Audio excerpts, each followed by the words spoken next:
kita tidur seperti ini, saya contohkan dulu ya. Jadi kita tidur, tangan ini diletakkan di pipi, ya, tangan diletakkan di pipi di sini.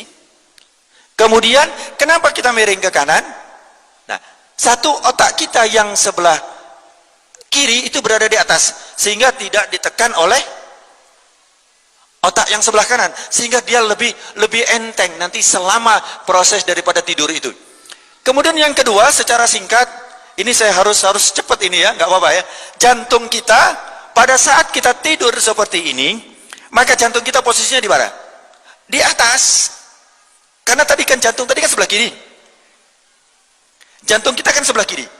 Terus kemudian kalau kita miring ke sana, maka jantung kita di bawah, paru-paru kita di atas. Sehingga di saat memompa, di saat paru-paru memompa untuk ekspirasi dan inspirasi, itu menekan daripada jantung. Kenapa? Karena dia berada di sini. Bisa dipahami? Nah, jantung pun dia memompa yang 70 kali per menit, itu juga terhambat. Kenapa? Karena ada yang membebani.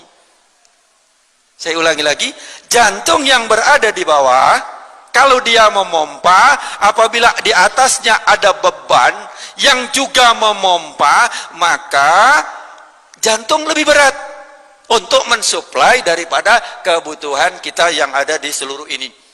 Sebaliknya, kalau berada di atas, ini paru-paru 1, 2, 3, ini jadi bantalan buat jantung, sehingga jantung mompanya lebih rileks, lebih mudah. Kemudian paru-paru juga. Nah, di saat tidur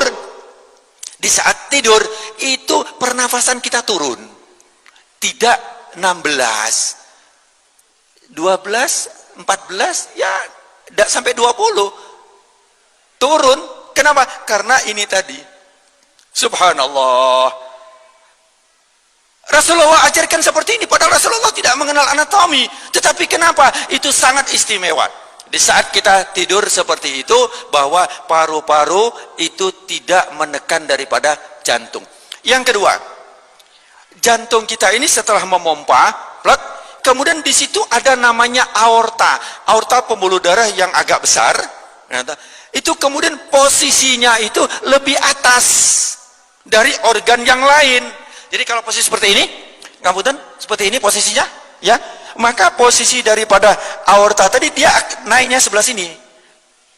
Aorta itu dia gini, jantung telak masuk, kemudian dia akan memompa seluruh tubuh. Nah, ini posisinya berada di atas. Kalau berada di atas, sehingga dengan gaya gravitasi cairan itu mudah disebarkan seluruh tubuh, sehingga kita mudah sekali hilang rasa capek di saat kita tidur. Dan juga pembuangan dan pembersihan daripada di saat tidur itu adalah membersihkan racun. Racun-racun itu dibersihkan di saat kita tidur. Allah subhanahu wa ta'ala membuat mekanisme itu. Kenapa kita ngantuk, kenapa kita tidur, itu adalah sebenarnya karena Allah sayang sama kita, agar tubuh kita itu tetap dalam keadaan kondisi yang betul-betul prima, betul-betul istimewa. Tidur berapa jam? Nah, ini banyak teori yang mengatakan 8 jam. Sebenarnya bukan 8 jam, kalau bisa 6 sampai 7 jam. Sedikit saya lanjut. Rasulullah tidurnya tidak malam. Ya aja kira-kira jam 9 atau habis sisa sebentar. Ya habis sisa sebentar. Beliau tidur, kemudian bangunnya bukan subuh. Bangunnya dia lebih cepat, sepertiga malam. Ini beliau bangun. Inilah yang dilakukan oleh Rasulullah sallallahu alaihi wasallam. Jadi kita sekarang digeser, maaf, banyak tayangan TV, banyak ini, itu bergeser tidurnya. Kalau enggak jam 11 tidur, akhirnya bangunnya ya azan subuh.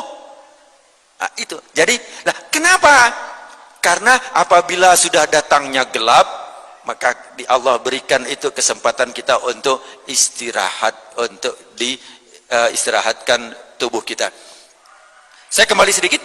Jadi di saat kita seperti ini tadi, nah ini sedikit aja, kurang 2 menit.